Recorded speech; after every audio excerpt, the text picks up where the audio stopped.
my Jackery Explorer 1500 portable power station. That's what I'm going to be talking about today. And I know my channel has been pretty much only a gun channel, and I don't plan on changing that. But I know that you guys are into other stuff too, right? I know that I am. I can't even tell you all the stuff that I'm into. But today, we're talking about portable power stations. Specifically, my Jackery Explorer 1500. So I did a video pretty recently, I don't know if I posted it yet or not, about one of my other power stations, which is the EcoFlow Delta Pro. But I wanted to show you guys this one, just in case you are interested in something like this, you know some of your options that are out there. The Delta Pro that I have is connected to my house. So although the Delta Pro is like a portable power station, each one is 99 pounds for those, whereas this Jackery, even this larger model, the 1500 Explorer, is only like around 40 pounds. I don't know exactly what the specs are. You'd have to look it up. And just to say from the beginning, this is not really a review or anything like that. Like I said, my channel has been mostly guns. And again, I don't plan on changing that.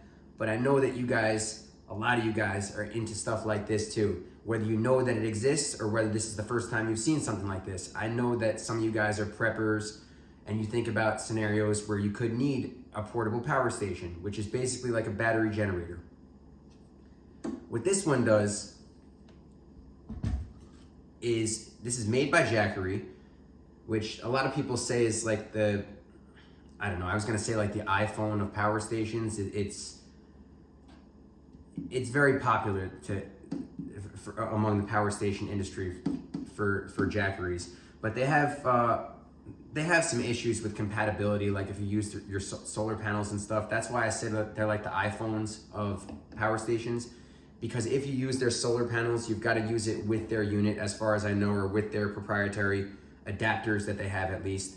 I've never tried their solar panels with other units, but they don't use a standard MC4 connector, which is a downside in my opinion. But the portability factor could be key for you, since the Delta Pros, although they're a lot more powerful, they're a lot less portable. This is the Jackery 1500. They make much smaller models also if you don't need this much power, but I like to have something available for like home backup. Even if it's not gonna do the whole house, I'm gonna need it to do some key appliances, at least like the refrigerator, or the refrigerator is a big one, really. A lamp, maybe the microwave occasionally if you have to heat something up.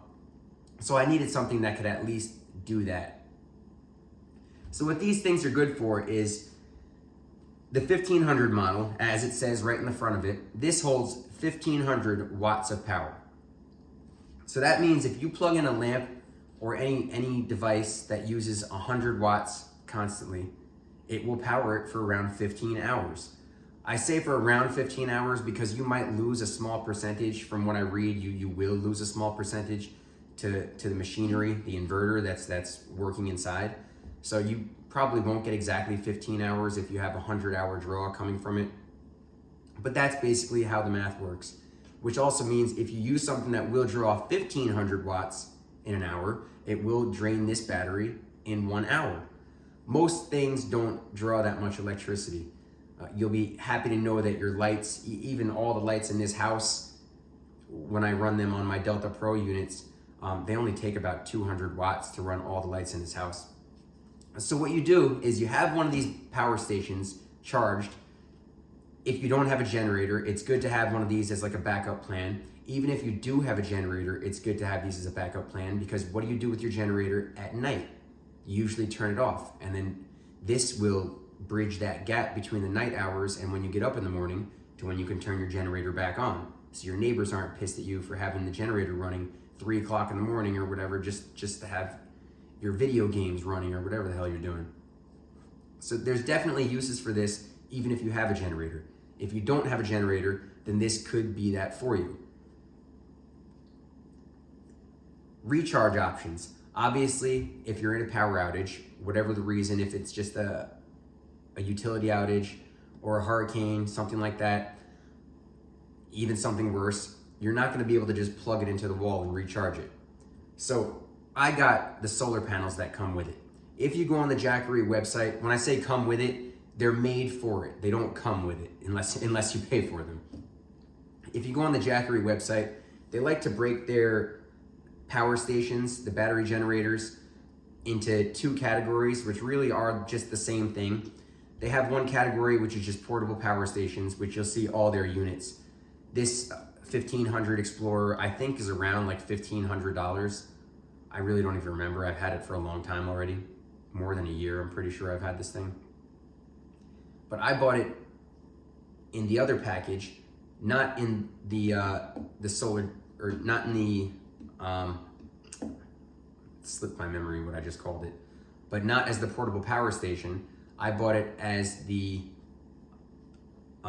solar generator, they call it, if you go on their website, which really is just the same thing. It gives you one of the portable power stations if you buy a solar generator package from them, but they group it with the solar panels that they sell that they feel is most appropriate for that size.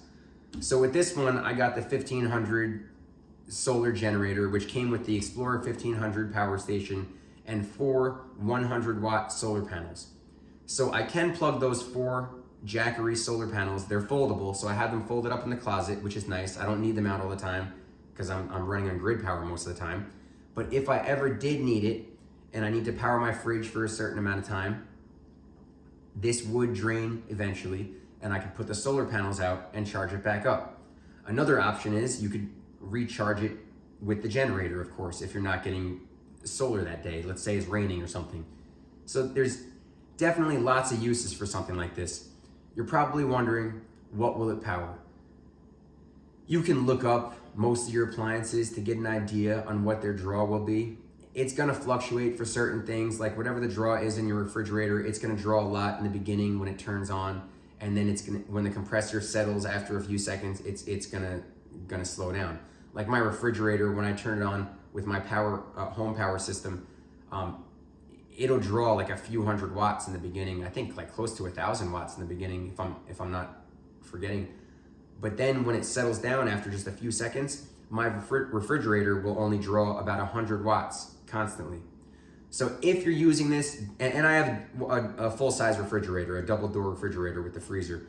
So if you're using this only to power your fridge, and it's a full-size refrigerator like mine, you could probably count on it to run your fridge for like 14 hours or so, which would be great for a lot of people if you've ever had like a 3 or 4 hour outage and you didn't want to open your freezer during that time period because you didn't know how long your outage was going to be.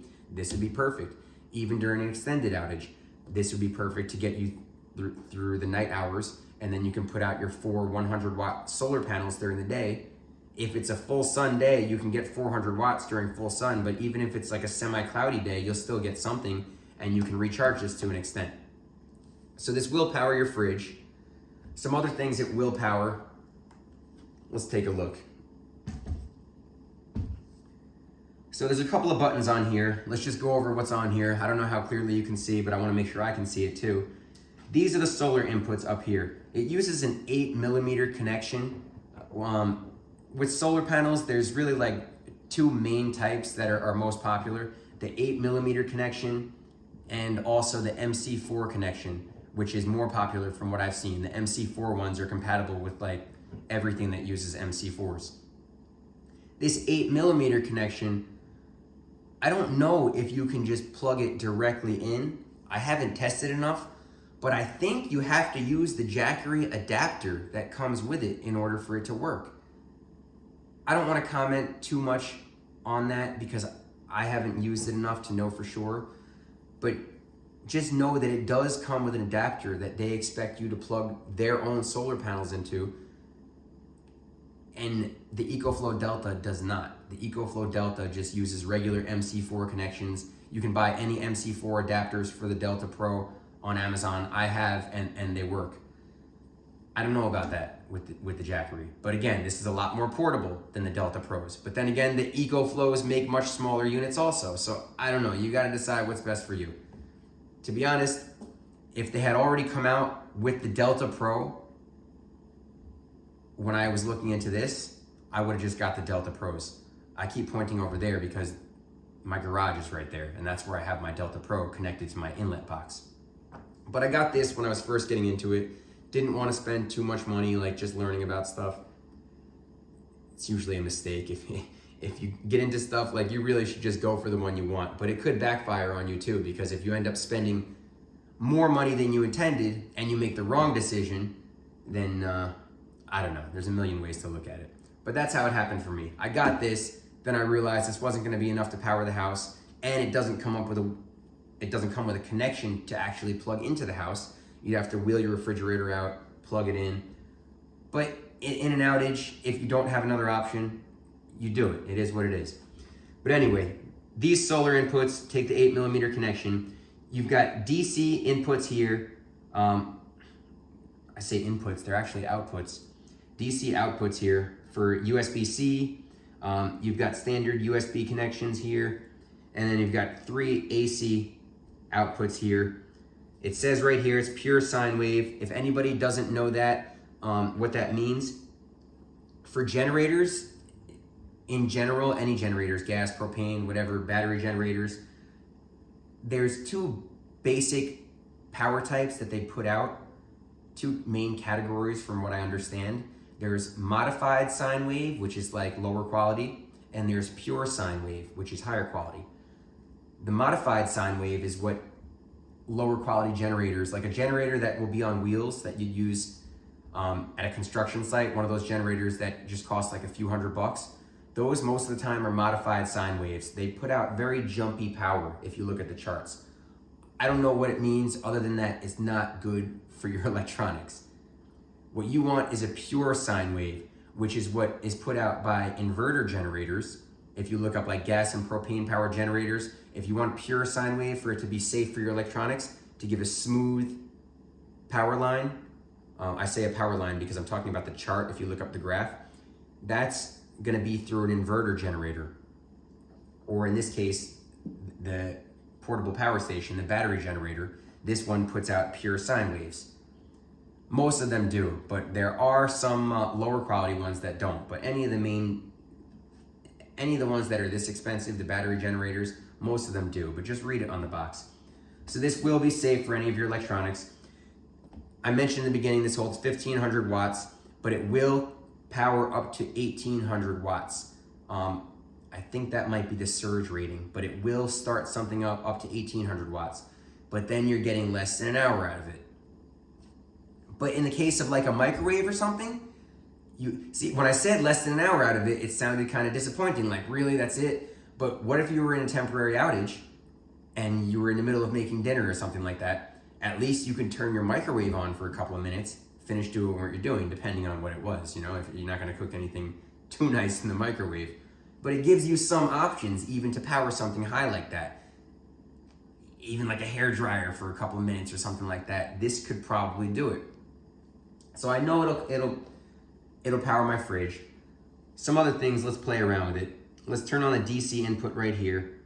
It's powered at 98%, you can see on the screen. I had it charged to 100% a while back, but it lost a little power, I guess, over time. You are supposed to cycle the power occasionally too, drain it all the way down to 0, recharge it up. So I will be doing that today, later. Okay, so now I've got the LED light on. You see input is 0, output 1 watt. I wasn't even sure if it was gonna register. Let me block this so you can see. You saw what just happened? That screen turned off? This is something really annoying with these power stations that my Delta Pro also does. And the Delta Pro is like $3,700 each. And it also does this. After like a minute or so, the screen turns off. I don't know why they can't just leave the screen on. You have to keep pushing that display button. And it seems like they all are just like this. So if you got a Jackery or you got a Delta Pro, it's just how they do shit, whatever. It definitely is the best way to do it, honestly. You want to conserve power, but I get tired of pushing the button. It's not that big of a deal. I guess conserving power is most important.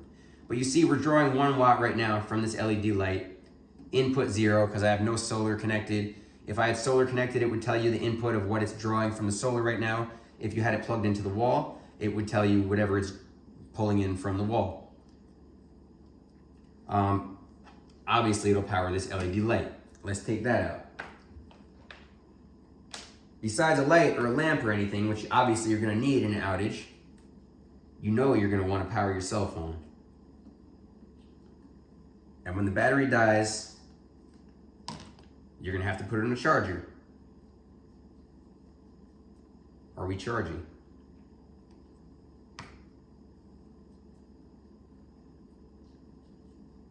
Okay.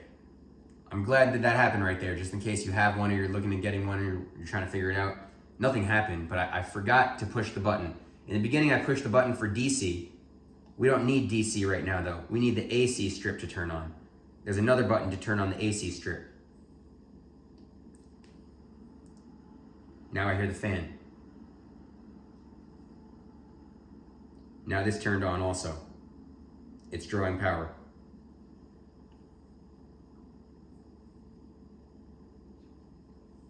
It's actually not drawing power anymore because this phone is already fully charged.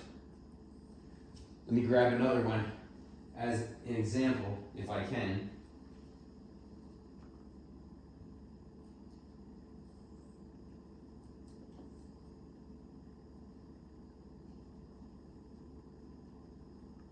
This is taking a lot longer than expected because I didn't realize that phone was already fully charged. Leave it on the charger all day, of course it's fully charged. This one's been sitting around for a while. I'm just trying to figure out what the draw is from a cell phone, which is going to be important to a lot of people because this is something that you're going to want to power.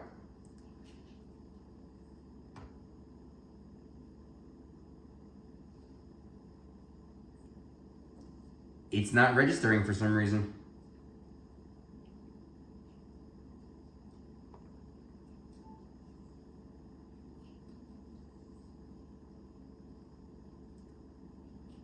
That's weird. So for some reason, on the DC side, even 1 watt was registering. But on the AC side, we might be below a certain amount. I know it's pulling more than 1 watt because I can see the battery is not fully charged in this phone. But it might be less than a certain amount for it to even register on the AC side. It's still showing 0 as the draw. So whatever it's drawing for the cell phone right now, it's minimal. It said something when I first plugged it in, but that was probably just like a quick surge. But yeah, it is charging the cell phone, so you will charge your cell phone many times. What else?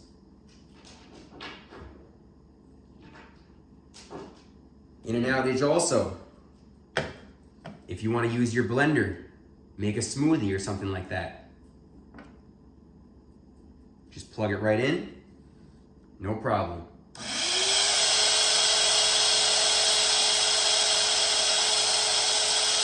See, now this is registering 62 watts, 60 watts, 59, 60. You can see it fluctuating. I hope you can see it. I think you can.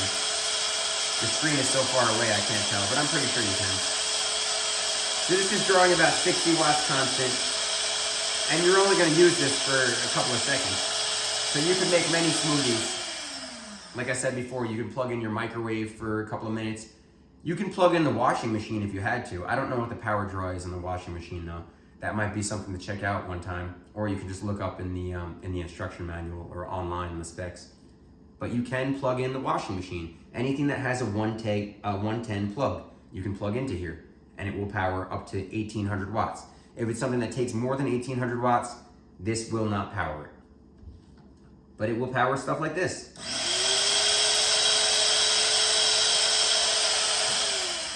I was looking for the surge right here. It doesn't look like there's much of a surge. It went up to like 69. But yeah, it will power your blender, no problem.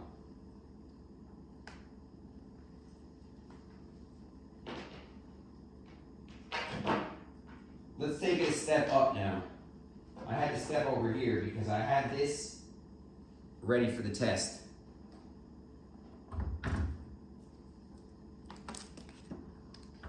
Now, if anybody is looking into home backup systems that are not gas or propane powered, if you're looking for anything battery powered, this is going to be your biggest problem. Your battery can power, you can find pretty much anything in your house without a problem, except for your heat and air conditioning. And it won't do the central heat and air conditioning, obviously. It's not powerful enough for that. But even the ones that are powerful enough for that, it won't do it for long enough. So when I say it's a problem, it will run this heater. But you're taking the time from like 14 or 15 hours. I'm gonna show you. This heat and air conditioning takes more power than anything else. And that's the single most difficult part of power backup. So let's plug this thing in.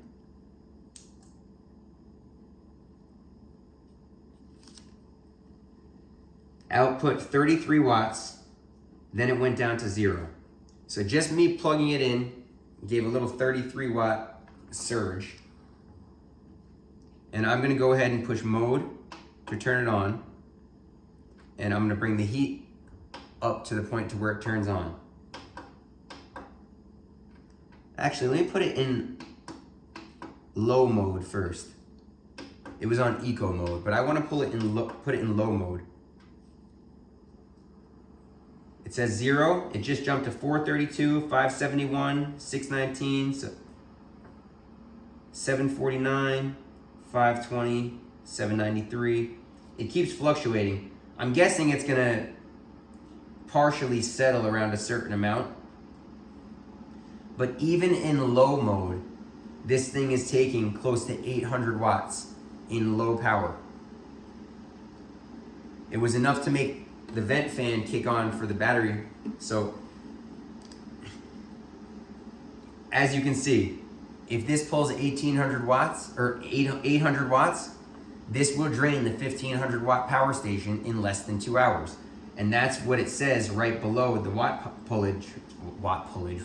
the watt pulls, whatever it's taking right there, 784 watts. Right below that, it says 1.8 hours is the estimate of how long it thinks it can run this on low power. Now, if you put this thing to high power, let's put the display on. You see how annoying this is? You have to keep pushing the display. During an outage, it really doesn't matter, honestly, but when you're trying to show somebody something like this, that's when it gets annoying. So just watch the draw, 785, so around 800, just under 800 is pulling on low mode. We're gonna go to high mode.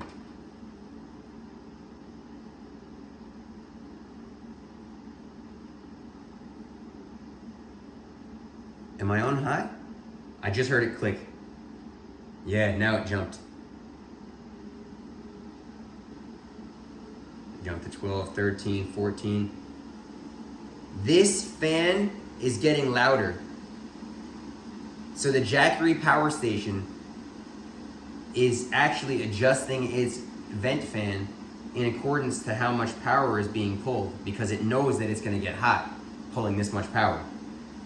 But on high mode, this tiny little heater is pulling 1300 watts. It says 1301, 1300 watts, which right below it, it says 1.0 H for 1.0 hours. This little heater will drain this power station in 1 hour. As you can see, you can power your lights, your blender, whatever. But if you need heat or air conditioning on battery backup, that's gonna be your biggest problem. I just wanted to show you guys that though. Since I was gonna do the battery drain today as regular maintenance, that's why I had the heater out. I wanted to drain it in an hour, honestly, so I can let it sit for a while and then fully charge it back up to 100. And another thing, they tell you you're not supposed to keep it charged at 100 long term. You're supposed to keep it a little bit lower than that. I keep it at 100 though. It's still good to regularly cycle it and not leave it at 100 long term. I know that's really bad. Reasons why, you'll have to look into it more, do some research. But some of you guys might have not even known stuff like this existed, portable power stations. Now you do, because at one point I didn't know it existed. Thanks for watching the video. I'm gonna monitor this thing while it drains down to 0. And what else? Make sure you subscribe to my channel, guys, if you haven't already. I'm trying to get to 1,000 subscribers soon. That's my first goal. So let's see if we can get me there. I'm grateful for what you guys got me to already, like 463 subscribers I think I'm at now, which is a long haul from the beginning. I actually wasn't sure if I'd get to this point in the beginning, but it's reassuring. It makes me want to make more videos. And when I come across some cool stuff like this, for cool guys like you, cool people like you, guys, girls, whoever's watching, people like us that have common interests, I want to show stuff like this to you guys. So thank you again for watching. Subscribe to my channel, like my video, and I'll see you again when I make another one.